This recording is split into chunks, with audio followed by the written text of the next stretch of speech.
lineouts, rucks, Engage! What an amazing try! tries, and tackles, dissected by South Africa's top rugby minds. That is world class! This is To The Last Drop, your weekly in-depth rugby podcast with Liam Carme and Brenden Nell.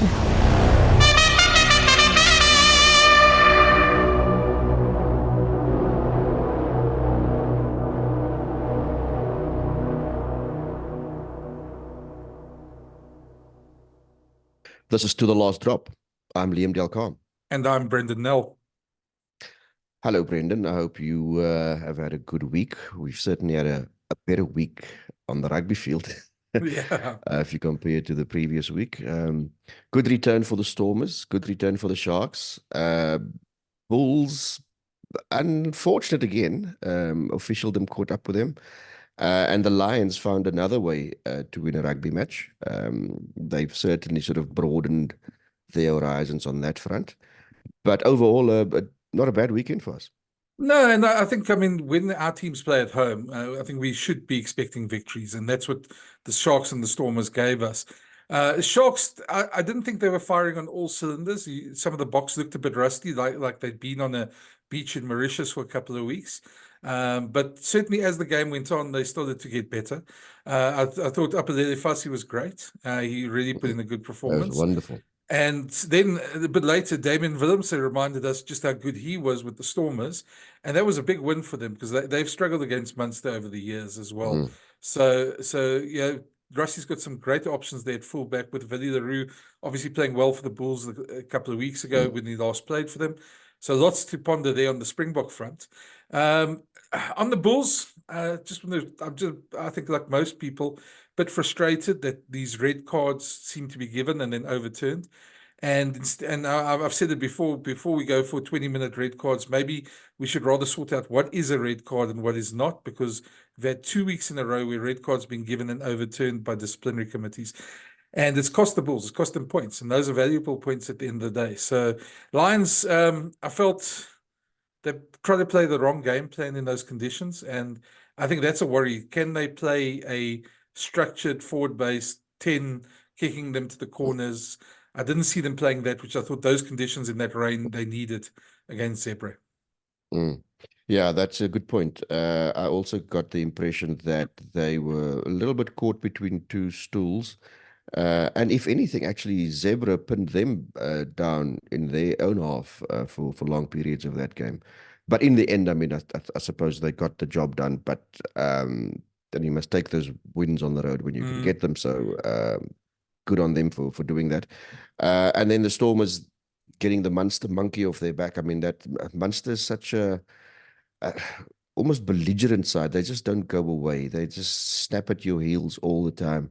And I don't know if you saw the Graham Roundtree interview after the game. He was displeased with aspects of their performance. And I suspect they're going to be much better this weekend. Yeah, I reckon they will.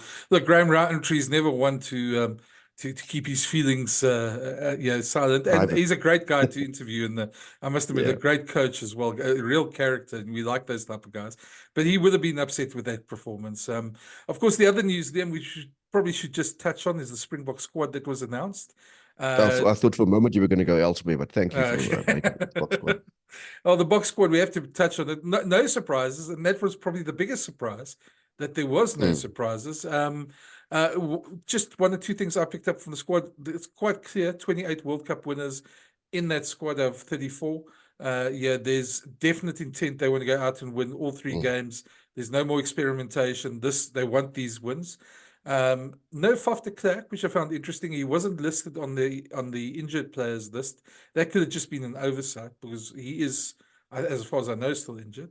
But his name not there. But other than that, I suppose people are a bit upset about the lost opportunity to give somebody like Wilco Low or Cameron Hannock or McCap. But I think that'll probably come next year. But the Faf de Klerk dynamic there certainly was interesting. I don't think it was an oversight. That's not the kind of thing that they do.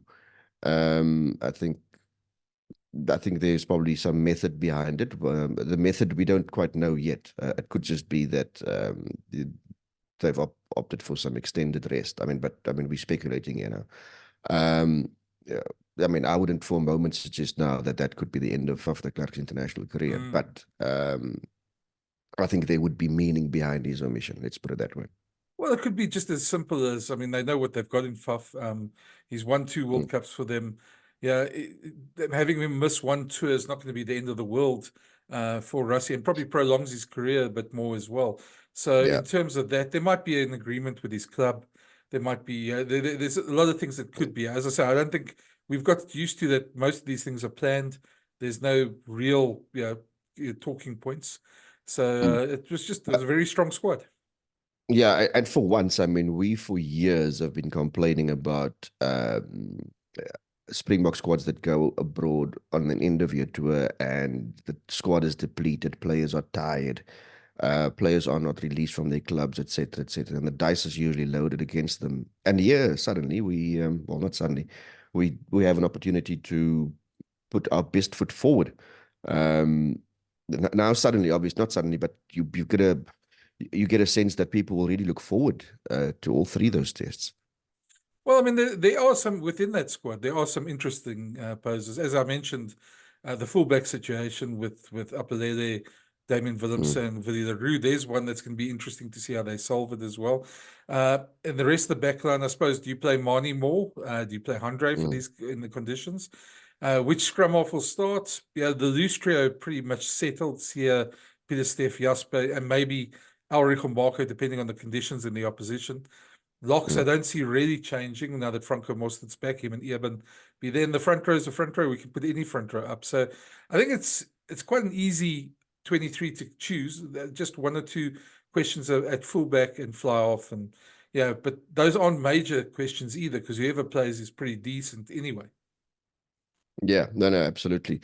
But it's also, I mean, within that squad, you can also mix and over 3 tests. I mean, there's enough there for you to mix and match a little bit. So it's not as if the same 23 will but will be selected every weekend. So I think there's enough there. Yeah, definitely. I think let's go into our interview this week. We've been lucky to have one of the Sharks players join us. I had a chat. Liam was on the golf course, so he couldn't join us there. I'm sure he had his reasons. You have to rat me out like that, but anyway, thank you. That's all right. Everybody deserves a day on the golf course. So I'm actually just jealous. That's the only thing. So, yeah, I had a chat to Vincent Tshituka, amongst other things, about his quest to become a Springbok, the passport problems he had, and how difficult it's been adapting to Durban. So have a listen. Today, our guest is somebody who's made a lot of inroads in South African rugby. He's one of the top players in the Sharks squad at the moment, a former Lion, a former ballroom dancer. His name is Vincent Tshituka. Did I pronounce that right, Vince? You actually did. That's very impressive. I remember a couple of years ago when you told us about the ballroom dancing. It was quite a fun interview there at Joburg Stadium when you're still at the Lions. Yeah. Do you get time to do ballroom dancing anymore? No, absolutely not. Those days are way behind me.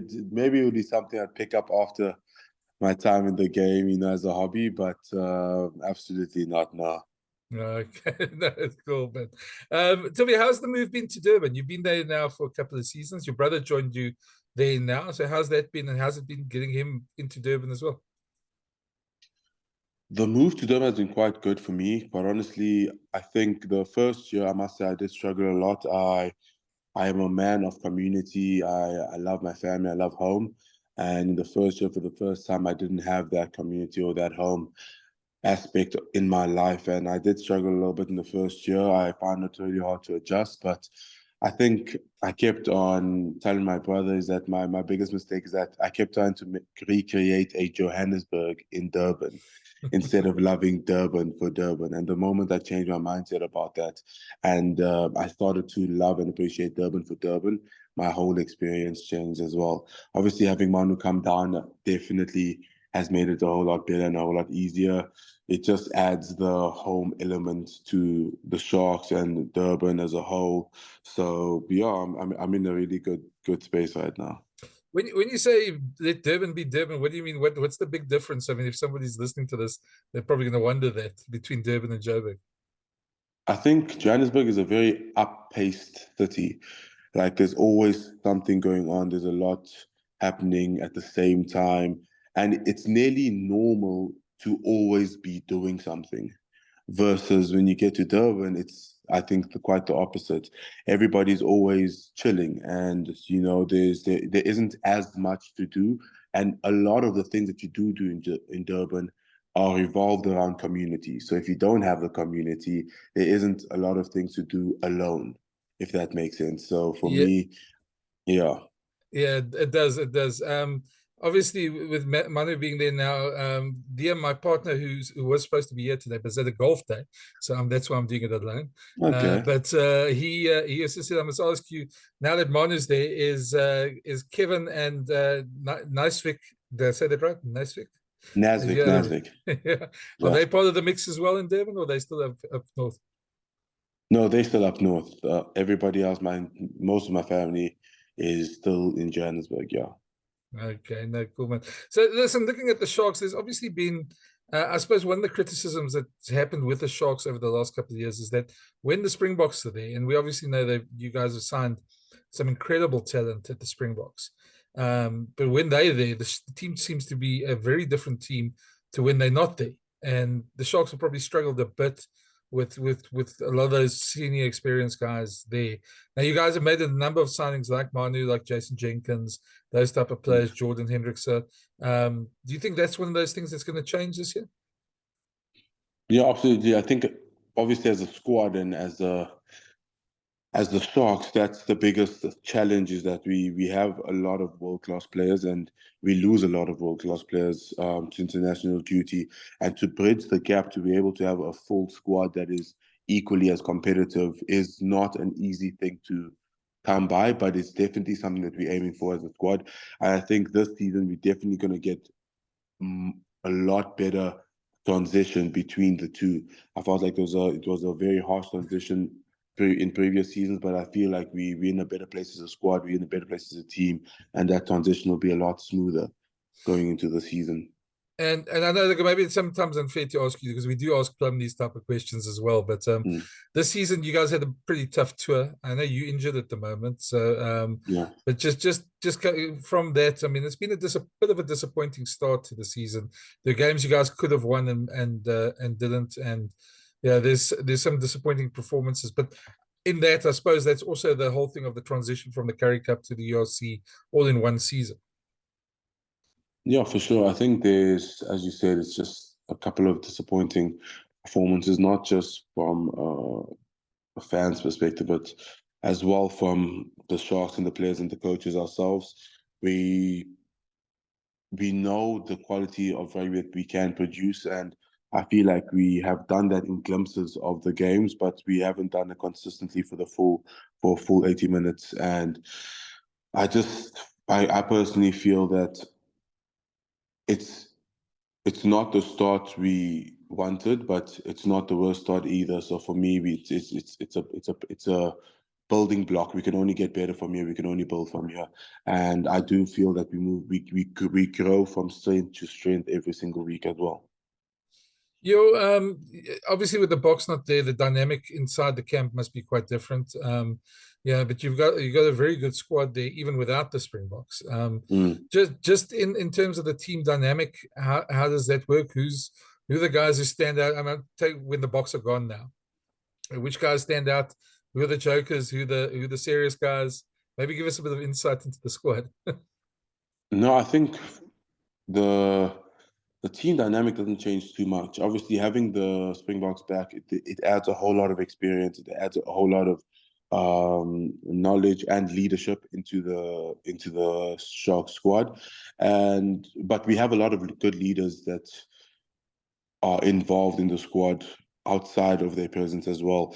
The first couple of games we had the likes of myself, Andre, James, Swayze, and Trevor in the front row, and Andre in the front row, all very experienced players who have played the game for a while, and I guess can lead the team in that manner. As I said, it wasn't the start that we wanted, but there's definitely we're in a great place in terms of our squad, and we just have to tone down on the difference between there is a transition. Outside of that, I don't think the dynamic changes too much. We have quite a couple of jokers in the team. We have guys that are there for the laughs, and guys who are there to hold everybody accountable to a good standard as well. So not too much changes. I think obviously roles change, and when the Springboks do enter the squad. But outside of that, not too much does change in the team dynamic, I must say. This was a very swift transition. We didn't have a lot of training sessions last week. Obviously, they are coming back from tour, but it was a really easy transition to get back and reconnect with them. So it's been good so far. Just on Durban, I mean, now that you've moved to Durban, you made your name obviously in Joburg on a very fast field. Ellis Park is a great field for running rugby. It's everything works with, even the altitude. Durban's conditions have been very different, and you're a guy who likes a free flowing fast game. Have you had to change the way you play in any way because of the humidity and the conditions and the way the ball is a bit different, work more slippery around it? Yeah, for sure. I think at first, when I arrived here, especially my first season, I guess struggled with that as an adjustment as well. I kind of was like, how do I adjust my game so that I'm best suited and I can offer the best version of Vincent to the Sharks? And back that I changed my game in a multiple different little ways, but I think at the core of it, what I've realized is that you can just once you get used to the conditions, I just go back to my strengths and playing the way that I always play, because ultimately that is what brought me here, and that is what the team actually wants and expects from me. So yeah, it just took a bit of getting used to, but absolutely, I'm just going back to the basics, going back to what I do best. No, I mean, obviously, like every rugby player in South Africa, there's a cliche of saying you want to become a Springbok, but you and your brother have had a bit more difficult road to getting yourself on that track for that dream. I know all the passport issues were there, etc. That's now all sorted. It's been a long journey for you guys, I'm sure. Yeah, it's definitely been a long journey. I think it's one that goes far beyond rugby even itself. And I'm blessed, and we're blessed as a family to have rugby that is able to help myself and Manu, I guess, along with that jersey, along in that journey. It's been a very, very long journey, but I think at the end of the day, you stand there and you just take a deep breath and you're like, at least it's, we got across the finish line. So that's the most important part for me. Just on that, though, I mean, I don't think a lot of people know the whole process you had to go through. I mean, most people think you just turn up at a passport office and put in an application, but it's a bit more complicated than that, isn't it? Yeah, for sure. It is definitely a lot more complicated than what most people think. Simply because we came to South Africa as refugees, and that in itself complicates the process as well. So it was as I said, it was a very long process for me and my family, and it's taken its time, but it's eventually came through. And for the most part, when people always ask me, and they're just like, how could you not have a passport, or why don't you have a passport? You've been here for so long. I always save myself the explanation, because the reality is that they'll never know or understand, even if I am to explain that the process that is required, because they've never been in those shoes. But as I said, for me, the most important thing is that I'm happy that we eventually got to get across and walk across that finish line. Yeah, I take it what passport were you traveling on then? Was it a temporary passport, or I mean, now you've gone overseas. Yeah, so... it was a travel document. It was a refugee travel document. Okay. No, yeah, look, it makes a lot more sense when you talk about being in a refugee status. That complicates things a lot, I'm sure. But yeah, now you're on the right track. At least that's all sorted. So the admin hurdles are gone. And I know you've said it before. I know year two you had an interview in the Sunday Times. You also said, it's still your dream and you're still chasing it. There's obviously a lot of Springboks there, including some of your teammates at loose forward. Lots of competition. And as we've seen, the depth is just getting more and more in South Africa. How difficult is that to be, and how far or close do you feel you are away from getting that call up? I think it's not even a matter of how far or close I feel. To be honest, South Africa is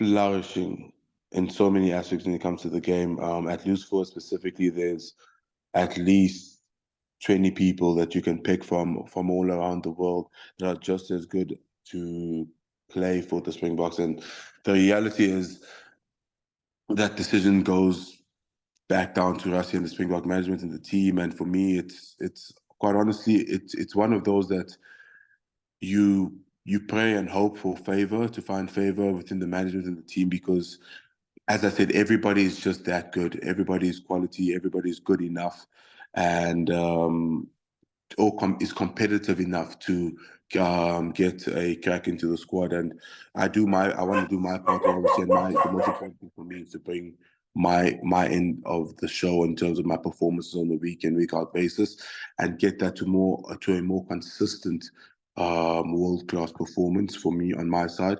I do feel like there's a little bit of consistency that I could turn up even more so from my end, but ultimately it's yeah, as you mentioned, it's a dream of mine that will always be a dream until until the very last day of my career. Yeah.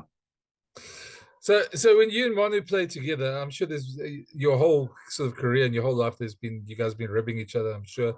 As who's the one who? I mean, are you still the older brother that's getting one over him, or is he challenging you? Because he's quite an intense character as well. No, for sure. I think he's always been challenging me my entire life, not only in the game but in every aspect. I guess that's what comes with having four boys at home. We've challenged each other our entire lives, and I think for me, I love the challenge. I love the space where you can competing in everything. Even when I'm not so good at a game or a sport, I love competing, and I always love giving myself the best shot at winning. So, yeah, he's having him, I guess, being able to play with him is the massive honor, and to even have him when he was across the field, that in itself was another way to compete. I compete with him he's on my team. I compete with him when he's across the field, and it's always healthy. It's always used to build each other and to grow each other. But yeah, I love competing and I love winning. He does nudge me every now and again as well, depending on what we're competing at. But yeah, it's always healthy. The just on I always ask guys this. I mean, you do a lot of interviews. Is there ever an interview question that somebody has not asked you that you chomping at the bit to answer, or is there anything you want people to know about you away from the field that? I think that's how we got into the ballroom dancing a couple of years ago when we asked a similar type question. No, actually, I think for me, if I'm being quite honest, there's a part of the game which I must say I do love it for the most part, that you get to share your life and your space with the world, but there's a part of it where you just want to keep to yourself as well. And there's I guess the intimacy of life where you feel like, it's not for everybody else, it's just for the people that are in my close circle that I love as well. So from my side, there isn't anything that I have to share. I think in terms of my personality and the man that I am, I give as much as I can when it comes to these interviews, and I share as much as I can as well. But yeah, I can't think of anything right now. I was going to say, just looking at the Sharks now, you guys got a tough one. How long are you still injured and out for? When are you going to be able to play again? Hopefully I'll be able to. I'm doing a test tomorrow to hopefully see if I'm cleared or not. But yeah, I had a concussion in the Benetton game, and hopefully I'll be cleared soon. Okay, great. Yeah. And I think the final one I'm going to ask you comes from Liam, not from me. He says apparently you're quite a big Chelsea fan, and he says to me, "How are you stomaching the latest defeats for Chelsea and especially the one against Liverpool? I think, you know what, if I'm being honest, ever since our previous owner, Roman, left, things haven't gone our way. I must say, I never thought an owner would play a big influence on a team, but I've definitely seen the influence ever since he's left, and it's eating me up because there hasn't been a season since he's left where I get to brag about being a Chelsea fan. You kind of just sit down and let all the other boys go have a laugh, and you nearly avoid joining the conversations these days because you're always going to be on the hard end of the thing. Let me call it. I'm a Chelsea fan. I'll always root for them, and I'll always, when asked, I'll always stand by them. But I'm a silent Chelsea fan for now, unfortunately. Don't worry, I also support the London team. I'm a West Ham fan, and they haven't had the best start of the season. Only won one game. So yeah, I'm also one of those. I keep quiet most of the time as well. So. Yeah, I get it. I completely understand. Well, Vince, thanks for the chat and thanks for coming on our podcast. And hopefully you get your injury sorted soon and see you back on the field. And I think we're going to make a promise you. Hopefully, when you become a Springbok, when, not if, we're going to have you back again to talk about the experience as well. Absolutely. I can hold you to that. Thanks a lot for your time, man, and good luck with the injuries. No problem. You have a good one. Interesting one, Vincent Tshituka, isn't he? Yeah, he's a great character, and I mean, I think I still want to get him on a video to do some ballroom dancing for us. I think he says he doesn't get too much chance nowadays, but I reckon he'd be good. It'd be a good advert for the URC or something like that, or somewhere along the line. Yeah, and I would have thought in Durban there'd be more than ample opportunity to show what he's to show his skills. Yeah, no. Well, let's get into the predictions for this week because we've got another full round of Vodacom URC coming up. Okay, we start on Friday night with a interesting game, more bottom of the log game.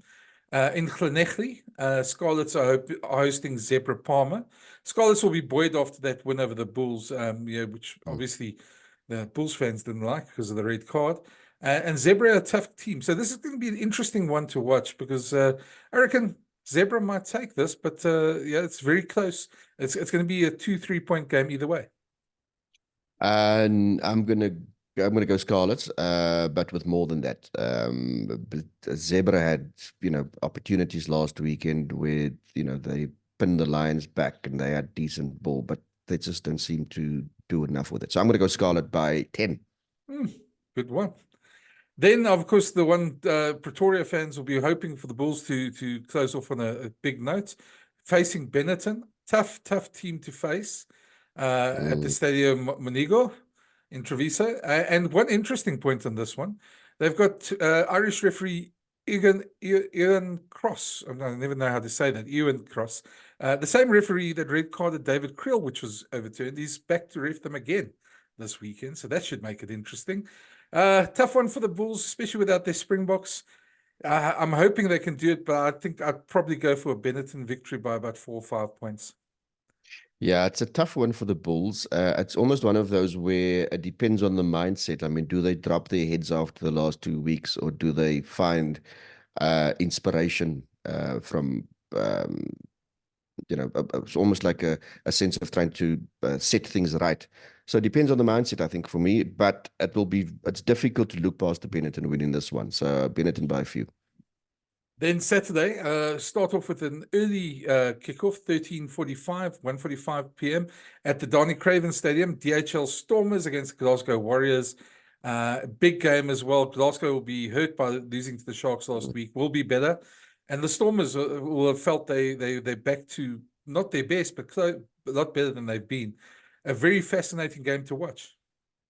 I think this is almost the highlight of the weekend, and also an interesting setting. I think Stellenbosch will be a place to be this weekend. And you're right. I think Glasgow will be hurting after last week. When they fired shots in Durban, they looked great. Maybe didn't fire enough. But I mean, they were also under a lot of gain line pressure. So, I don't think Franco Smith can be too tough on his players. And got away with 2 points. So Difficult one. I'm still gonna go Stormers though, by not much, a sliver. I think the only danger for the Stormers is we see them, especially at home, try and play very flashy rugby, try and do a lot of sort of trick plays. It doesn't work for them overseas, and it hasn't worked for them overseas, but at home it tends to work. And Glasgow will be wary of that, and they are a good team to counter that. So I'd say Stormers to win, but it's going to be a very close game. Mm. Okay. Ospreys against Edinburgh. That's an interesting one. Griffin Colby's refereeing his second URC game there in Bridgend. And it's going to be an interesting one. That one, I reckon Edinburgh are on the march now. They're not going to be stopped. I don't think Ospreys have the firepower to beat them. So Edinburgh by 5-10. Ordinarily, I would say that, but I think when you look at their record, I think Edinburgh actually have a very poor record against them, if I'm not mistaken. So that's something that's just sort of scratching in the back of the mind. I am still gonna go Edinburgh though. Edinburgh by not much. Okay. Then obviously back to Durban. The Sharks playing Munster at 4 o'clock on Saturday. Big game for the Sharks. Their box will be better. I think we all feel that with the amount of talent they have, they're not firing on all cylinders. And Munster will be desperate to win. I see Holly Davidson's the ref. She's a very good ref. So it should be a very interesting game on Saturday in Durban. No doubt Munster will be better. And you're right. I think the Sharks, the Springbok contingent certainly would have run off some of that rust, some of that Club Med Mauritius rust. I think they'll be better for it. And as much as I think it'll be one of those busy games where a lot of things go happening at the same time.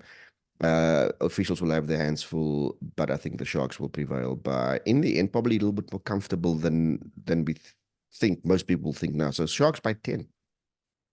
Yeah, I can see it being one of those games where there's lots of off the ball stuff, no love lost between the two sides. But I agree. I think Sharks are probably at home a lot stronger with their box. Probably, yeah, I'd say about 5 as well. Then the bravery game, the game that the Lions are going to start as massive underdogs, even though they're unbeaten. They go to the Aviva Stadium in Dublin to face mighty Leinster, who last week against Connacht were just awesome. And Erkes Neyman, we had made 8 offloads, more than any team has made in the first 5 rounds of URC.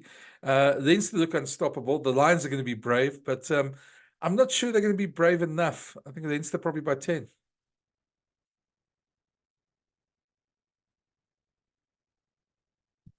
Bravery will only take you so far. I think in this one, Leinster does look like a team that's now very well oiled and they are steaming ahead. The Lions need a few things to go their way. I think there's a couple of things in their game that their coaches have identified that they need to brush up on. And I think game management for me is one of those things. And they're going to be operating under a lot of pressure. So I think they'll find out quite a bit about their squad and about their players in this particular game. But I'm giving it Leinster by 12. Yeah, I think that's the thing. We know the Lions, when they get on a roll, the momentum, they're very much a momentum team. But Leinster are relentless at times, and that's why I'm just not sure the Lions can handle that. It's going to be interesting to watch, fascinating. Then Saturday night, 8:35 kickoff, Connacht still licking their wounds after being mauled by Leinster up against the Dragons. Tough game for both sides. But I think Connacht at home probably a bit stronger. I'd say probably by 7 points. Yeah, I think there'll be a firm response this week from them against a Dragon side that good spoilers get stuck in. But when it comes to when you actually hand them the ball, there's not enough there. So for me, Connacht 15 points, if not more. Yeah. Depending on the weather, of course. That's the other thing there. Yeah, well, both those sides, well, especially in Galway. I mean, the rain comes sideways down there around there. So that should be very interesting. Final game, Cardiff hosting Ulster at Arms Park. Also 8:35 kickoff on Saturday. Also a tough one. Ulster are a gritty team, but Cardiff at home can sometimes be difficult. Again, the conditions will make a difference. But I'd probably go with Ulster by 7 points. That's not a bad call. Yeah, I think if it becomes a bit of a slugfest, then I really fancy Ulster. And I think they've got a little bit more going for them now, compared to maybe earlier in the campaign. So yeah, for me, Ulster by one score, if not a bit more. Yeah. Well, that's it for the predictions this week and for our podcast. It's been a fascinating week. We'll be back next week with a little bit more. We'll know a bit more about where our teams stand and where the Springboks stand and what we're going to expect from them. I'm sure before they depart on camp, we'll have a couple of discussions about that. But thank you again for listening. It's been a great week, and enjoy this weekend's rugby. It's a jam-packed weekend. Can't wait for some of these games. Have a good week. Cheers. Thanks for listening. For the latest insights and rugby analysis each week, plus new episode alerts, please follow or subscribe to the series. Or find all episodes at jacarandafm.com or the Jackpot app.